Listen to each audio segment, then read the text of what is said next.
चे स्मरण. जय जय रघुवीर समर्थ. जय जय रघुवीर समर्थ. श्रीमद्दास बोध दशक 10वा जगज्योतीना. समास 6वा ब्रह्मनिरूपणना. श्रीराम समर्थ. उत्पत्ती स्थिती संवार याचा निरूपिला व्यवहार. परमात्मा निर्गुण निराकार जैसा तैसा. जय सद्गुरू. समर्थांनी दशक 6वा ब्रह्मनिरूपण. ब्रह्म म्हणजे शंका उत्पन्न करणारा.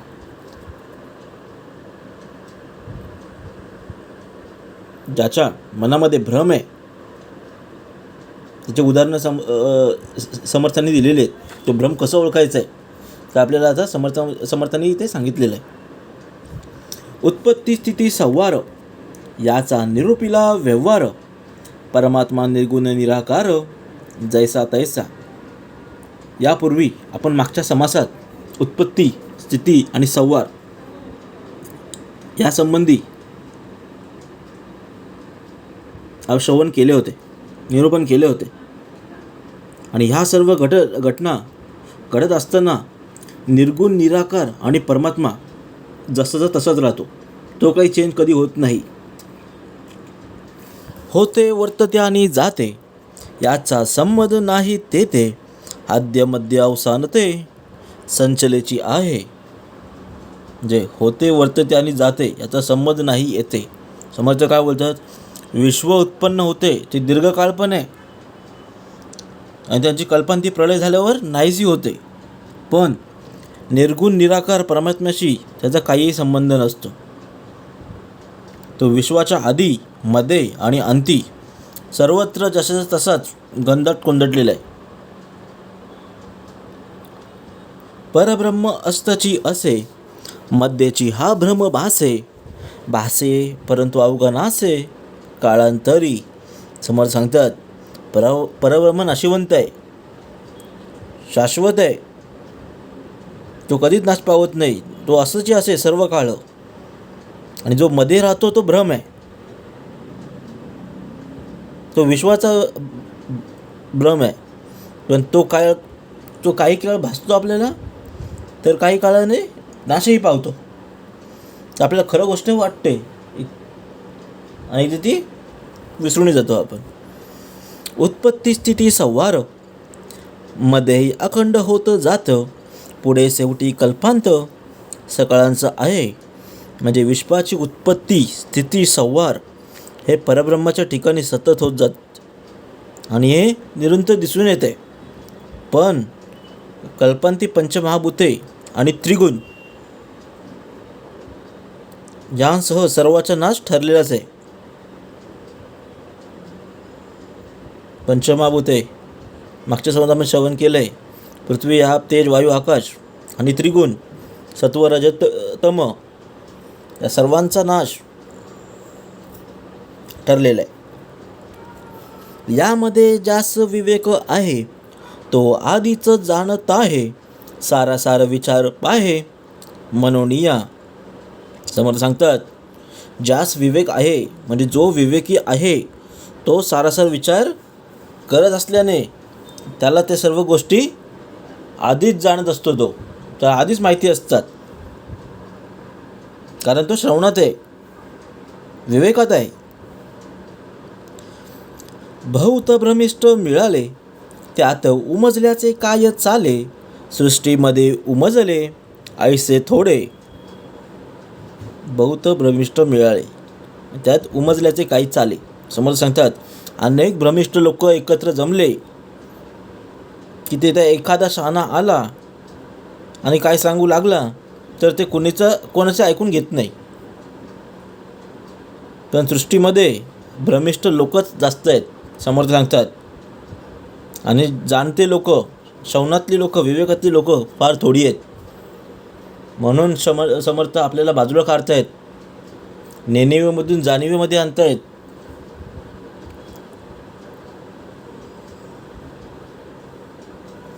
आणि आपल्याला कोणत्याही भ्रमात आपल्याला राहायचं नाही आहे. त्या उमजल्याचे लक्षण काही करू निरूपण, ब्रह्माहून विलक्षण महापुरुष. म्हणजे ज्याचा भ्रम नष्ट झालेला आहे असा जाणत्या महापुरुषाचे लक्षण समर्थांनी आता पुढे सांगितलेलं आहे. आणि ते ब्रह्माच्या विपरीत ते असते. ब्रह्म हा नसेल जयासी, मणी ओळखावे तयासी, ऐसे आता भ्रमासी निरूपे जेल. समर्थ सांगतात एखाद्याला भ्रम झालेला आहे की नाही तो कसा ओळखावा हे समर्थाने सांगितलेलं आहे. म्हणजे एखाद्या माणसाला भ्रमात आहे माणूस तो की नाही तो त्याच्या विवेकावरून समजावा, त्याच्या मनावरून समजावा. आता समर्थ पुढे सांगतायत की भ्रम म्हणजे नक्की काय. पुढची ओवी, एक परब्रह्म संचले, कदापि नाही विकारले, त्या वेगळे भासले ते ब्रह्मरूप. म्हणजे एक परब्रह्मच सर्वत्र घनदाट सचलेले आहे आणि त्याच्या ठिकाणी कुठलेही विकार उत्पन्न होत नाहीत. आणि त्या ठिकाणी त्याखेरीज जे काही दिसते ते काल्पनिक आणि भ्रमरूप जाणावे. समर्थ सांगतात जास बोलीला कल्पांत, त्रिगुण आणि पंचभूत, हे अवघेची समस्त ब्रह्मरूप. म्हणजे ज्या ज्या गोष्टी कल्पनाच्याच वेळी नाश पावतात म्हणून समर्थ सांगतात की पंचभूती आणि त्रिगुण हे सर्व ब्रह्मरूपच आहेत, कारण हे सर्व नाश पावतात. मी तू हा भ्रम, उपासना ही हा भ्रम, ईश्वर भाव हाही भ्रम निश्चयासी. मीपणा, मी तू आणि भ्रम एवढंच नव्हे तर उपासना, ईश्वर भाव हे निश्चितपणे ब्रह्मच आहेत. श्लोक, भ्रमेन हे भ्रमेनत्व, भ्रमेनोपासका जना, भ्रमेनेश्वर भावत्व, ब्रह्म मूलमिंद जगत. काय सांगितलं? भ्रमेन आहे भ्रमेनत्व म्हणजे भ्रमाने मी असा आहे असा भास होतो, भ्रमाने तू आहेस असं वाटतं, पण उपासक लोक आणि ईश्वर भाव तेही ब्रह्मच आहे आणि सर्व जगच ब्रह्ममूलक आहे. याही कारणसृष्टी भासत, परंतु ब्रह्मचिहार नासत, यामध्ये जे विचारवंत तेची धन्य. म्हणजे याप्रमाणे सर्व सृष्टीच खरी वाटत जरी असली तरी सर्व दृश्य हा ब्रह्मच आहे आणि जे विचारवंत लोक हे जाणतात ते धन्य होतात. आता भ्रमाचा विचारू, अत्यंतची प्रांजळ करू, दृष्टांतद्वारे विवरू श्रोतयासी. म्हणजे आता भ्रमाचा विचार अधिक स्पष्ट करून देण्यासाठी समर्थांनी दृष्टांत सांगितलेले आहेत. ते पुढे आपल्याला ओवीमध्ये पुढचे श्रवण करायचं आहे. भ्रम न करिता दुरी देसी, दिशा भूली आपणासी, का ओळखीमुळे जीव लगांसी, या नाव भ्रम. म्हणजे आपण बाहेर देशात दूर देशात जर फिरत असता जर आपली दिशाभूल झाली की आपल्याला जिवलग माणसांची आठवण येते आणि ती आठवण आली, ती अवस्था होते, जेव्हा ती अवस्था होते त्याला समर्थांनी भ्रम असं म्हटलेलं आहे.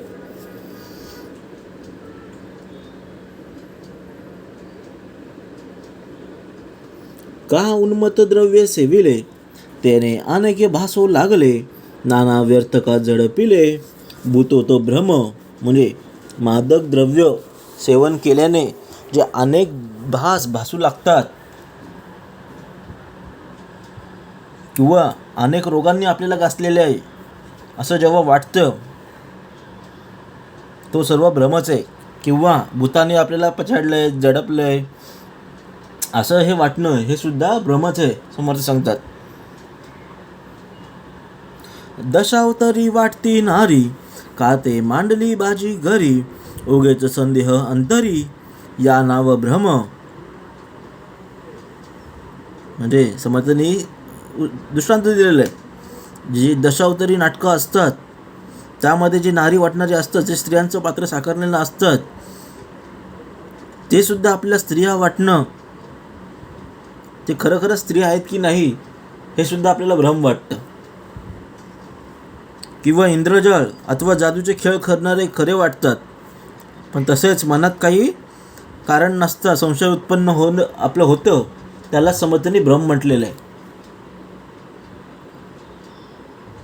ठेविला ठाव तो विसरला, का मार्गी जाता मार्ग चुकला, पट्टणामध्ये भांबावला, या नाव भ्रम.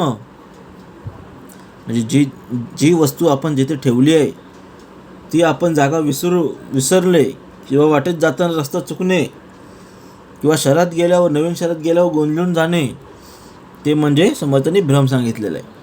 तो भ्रमाची जाणावा. वस्तू आपणापासी असता, गेली म्हणून होय दुष्टिता, आपण विसरता, या नाव भ्रम. म्हणजे आपली वस्तू आपल्याजवळच असली, म्हणजे आपल्याजवळ असताना ती हरवली असं समजून जो बेचैन होतो,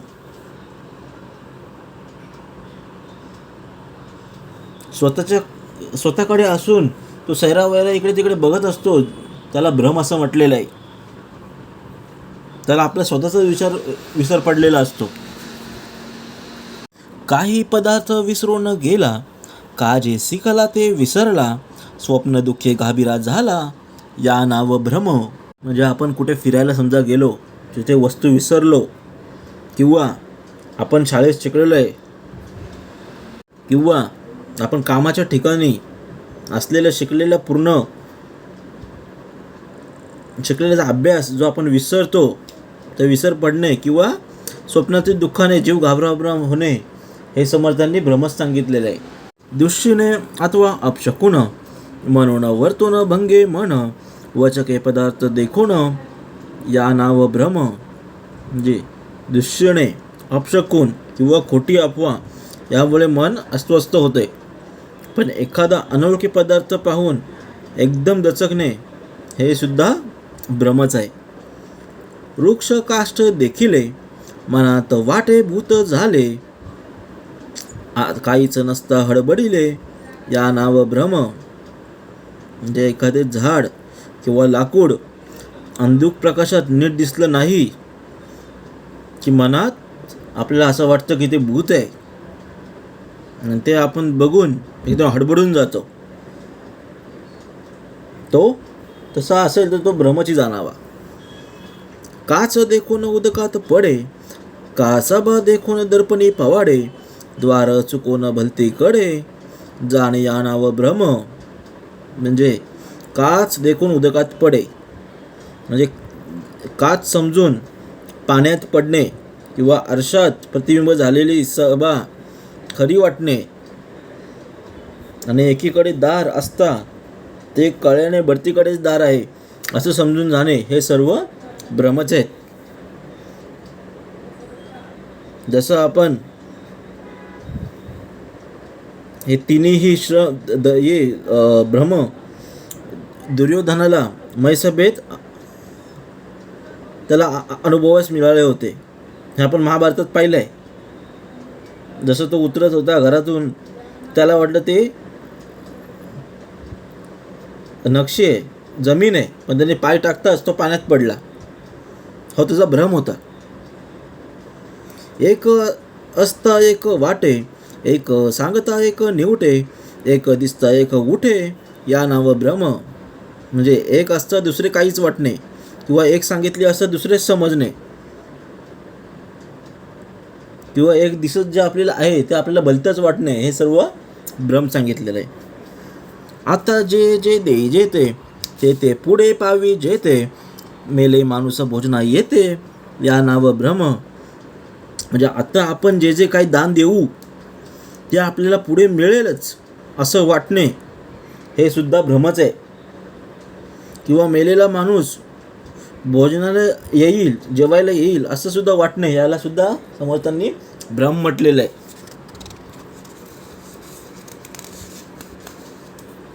ये जन्मची पुढील जन्मी, ये जन्मीचे पुढील जन्मी, काय एक पावीन मी, प्रीती गुंतली मनुष्याचे नामी, या नाव भ्रम. म्हणजे या जन्मातील काही आपल्याला पुढील जन्मी मिळेल असं वाटणं सुद्धा हे म्हणजे मनुष्य नामाबद्दल प्रेम उत्पन्न होणं, आणि हे सुद्धा भ्रम म्हटलेलं आहे.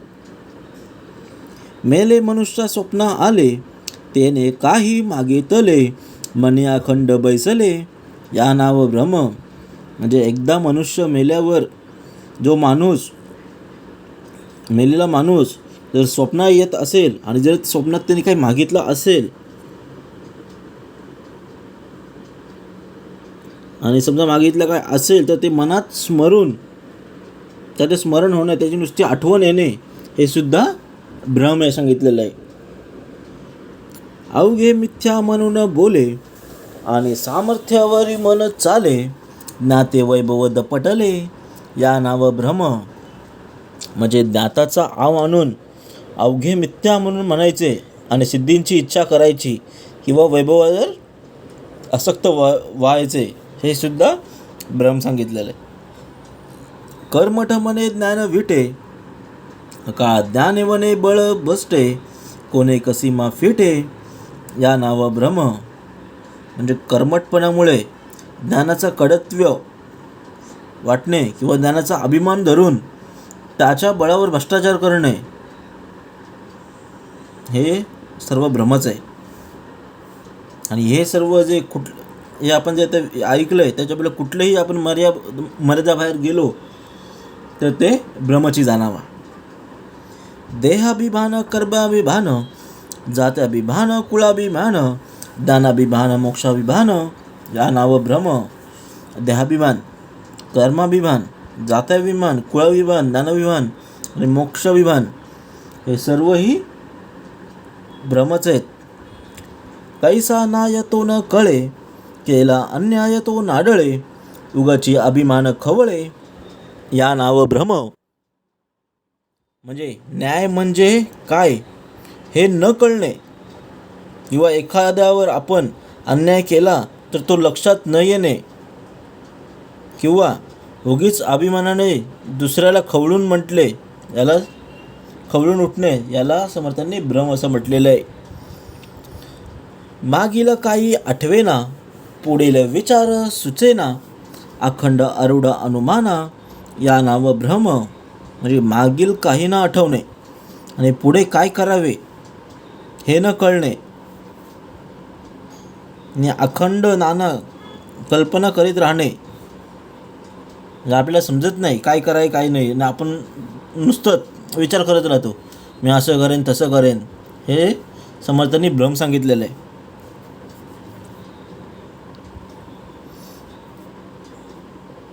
प्रचितीविना औषध देणे, प्रचित नसत्य पथ्य करणे, प्रचितीविना ज्ञान सांगणे, या नाव भ्रम. औषध अनुभवाने खात्री पटली नसताना औषध घेणे किंवा अनुभव न घेता पथ्य करणे, अनुभवाविषयी ज्ञान सांगणे, हे सुद्धा भ्रमच आहे. जर कधी आपण आजारी असलो तर आपल्याला ज्या व्याधीचा जो डॉक्टर आहे त्याच्याकडूनच आपल्याला औषध पाणी घ्यायचं आहे. जर आपण एखाद्याला असंच विचारलं कोणती गोळी घेऊ तर ते आपल्याला भ्रमची आहे, तो भ्रमची जाणावा, तो आपल्याला काही सांगेल.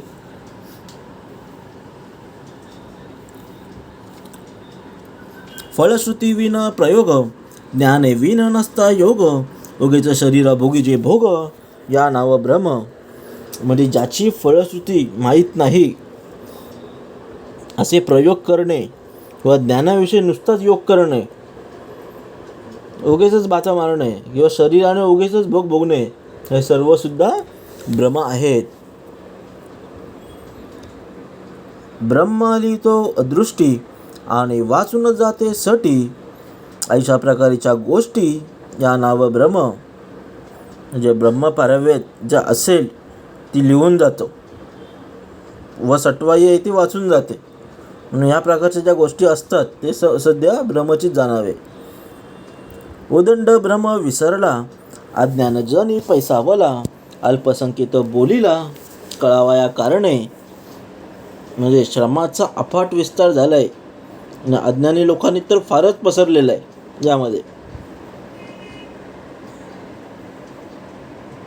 समोर सांगतात जगामध्ये भ्रमाचा भरपूर विस्तार झालेला आहे आणि लोकांमध्ये दिवसेंदिवस भर वाढत चाललेली आहे. आणि ज्याचे स्वरूप कळावे म्हणून येथे काही थोड्या समर्थांनी उदाहरणं दिलेली आहे दृष्टांतसकट. भ्रमरूप विश्व स्वभावे, ते काय म्हणून सांगावे, निर्गुण ब्रह्म वेगळे अवघे भ्रमरूप. जे सर्व विश्व जेथे स्वाभाविकपणे ब्रह्मरूप आहे तेथे किती म्हणून वर्णन करणार. निर्गुण ब्रह्मखेरीज जे म्हणून आहे ते सर्व ब्रह्मरूपच आहे.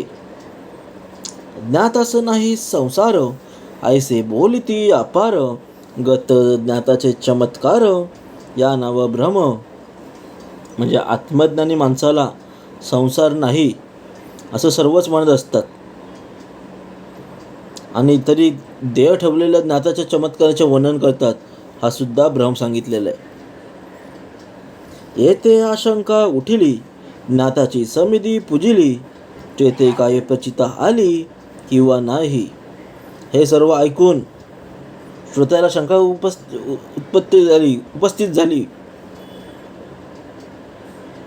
की आत्मज्ञानी सत्पुरुषाच्या समाधीची जर पूजा केली तर त्यामुळे त्या स्थळी त्या काष्टी तिथे काही प्रचिती येते की नाही हे सांगा.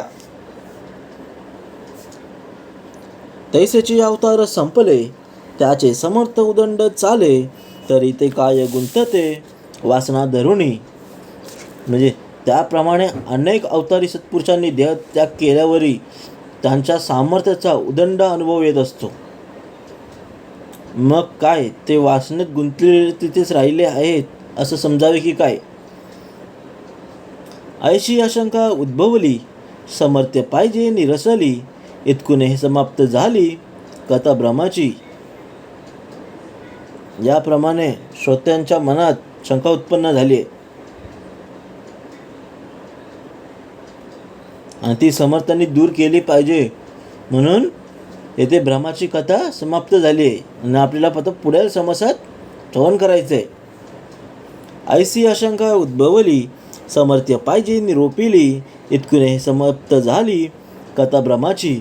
इति श्रीदास बोधे गुरुशिष्य संवादे ब्रह्मनिरूपण नाम समास 6वा. जय जय रघुवीर समर्थ.